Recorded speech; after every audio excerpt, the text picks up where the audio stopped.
Welcome back to Hot Water Wrestling, and this is part two of the Q&A session. Thanks again for everyone who participated. It's my first time doing a Q&A, so I'm sorry if I'm going a little fast with stuff. I realized I missed a little bit of WWE Forever's question. WWE Forever 98, that is, his question. I only entered 80s and 90s. The 2000s would have to be Brock Lesnar, Kurt Angle, Edge, Triple H, and one oddball. I really am a big JBL fan. Yep, that's right, JBL. You know, JBL keeps things kind of steady, keeps a steady Eddie. He's like a character that kind of just belongs in wrestling. It's just wrestling's not the same without him. I don't know why, but it's just a weird thing. But it always seems there's something missing when JBL isn't around. I've left out some WCW NWA guys. I've been keeping this very WWE centric, and I apologize for that. I really don't have any intention of doing it, but it is where my heart lies. But Dusty Rhodes and Ric Flair, the Von Erichs, big fans of theirs. I really enjoyed the Road Warriors, and Sting, and Jim Cornette. Amazing, man. There's no wrestler I really don't like nowadays, looking back on it all. And there's so many I'm leaving out and forgetting to mention. Jesse Ventura, Gorilla Monsoon, Bobby the Brain Heenan, Haku. Haku was great. Haku is a phenomenal wrestler. No one talks about Haku anymore. And you go back and watch videos of him, and he's just doing stuff that people still don't do. He was amazing. Okay, Billy Pezzone's second half. My favorite storyline and feud. Well, man, my best one is probably my favorite one. Wouldn't be a WWE one. It would have to be the Four Horsemen, just the saga of the Four Horsemen. Versus Dusty Rhodes, versus Sting. That whole era right there. That was the tightest storyline. The WWE storylines, they were very good. The Hulk Hogan, Roddy Piper feud was awesome. War to settle the score, and that whole entire feud with Piper and Hogan and Andre the Giant and Mr. T, and they were all just kind of involved in that. I would have to say that was big on the WWE side for me. The British Bulldogs Heart Foundation, huge feuds. Recently, I really liked Edge and the Undertaker's feud a whole lot. I'm missing a whole bunch of stuff. Undertaker and Brock Lesnar was really good too. And then Triple H and Kurt Angle was a really good feud. I really liked that. All right. And Mick Foley and Triple H. That was a good one. All right, so Tim26847 asked, he thinks TNA should have given Awesome Kong the world title. It's never been done before. I think it would have been great. What do I think? Well, yeah, it would have been a fun little temporary thing to have happened. I mean, she's definitely scary and big enough to have won the title. So, why not? Not for a long time, though. Israel 5234. What got me hooked on pro wrestling? Well, shoot.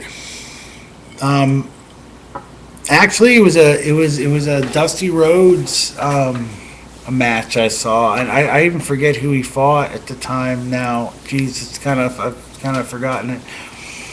And then I saw some late night program.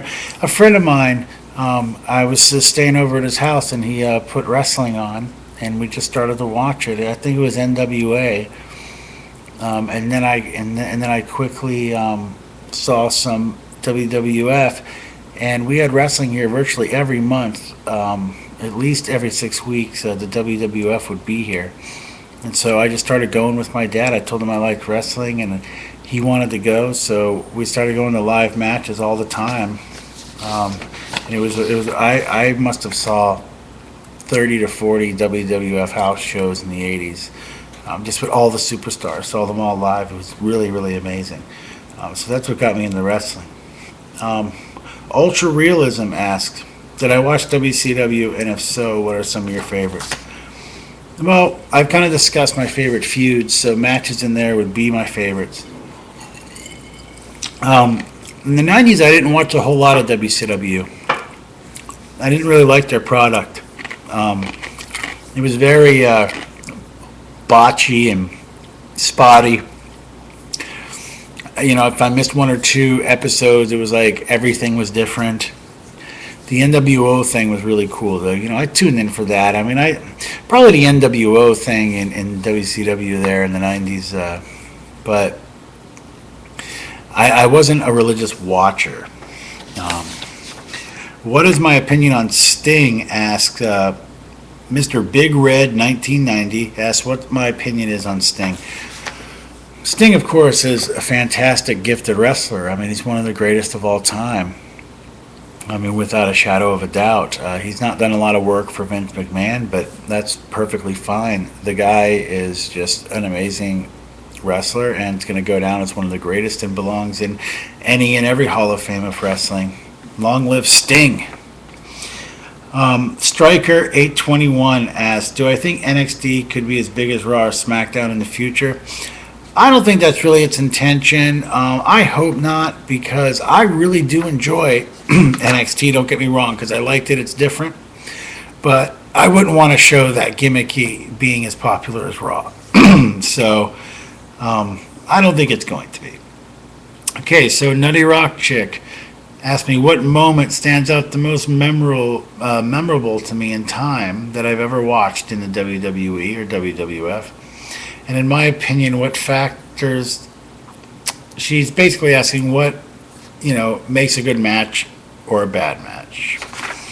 Well, greatest moment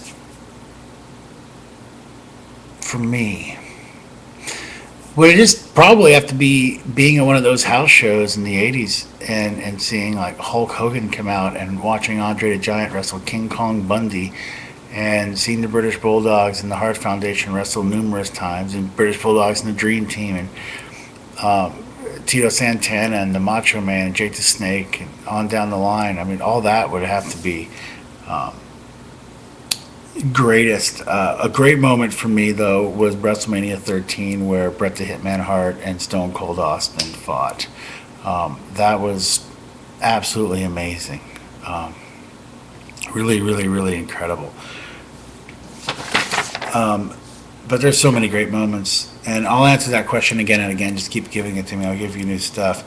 And what makes a good match? Well, we don't have much time left, so obviously a great storyline and build up to the match is going to set you up. But what makes a great match is selling the blows, selling the spots, and showcasing the best of each wrestler, and bringing out something new in the wrestler during the match that we hadn't seen before, or a side of them we hadn't seen before, and their ability to really put you in the moment to where you start believing that it's real. Even, just like when you watch a good film, if the film is great, you're just going to get in that world and stay there for the 2 hours of the movie, and it's, you're going to think about it all the time, and so I want to get into this question more because my time's ending, and I could say a lot more about that.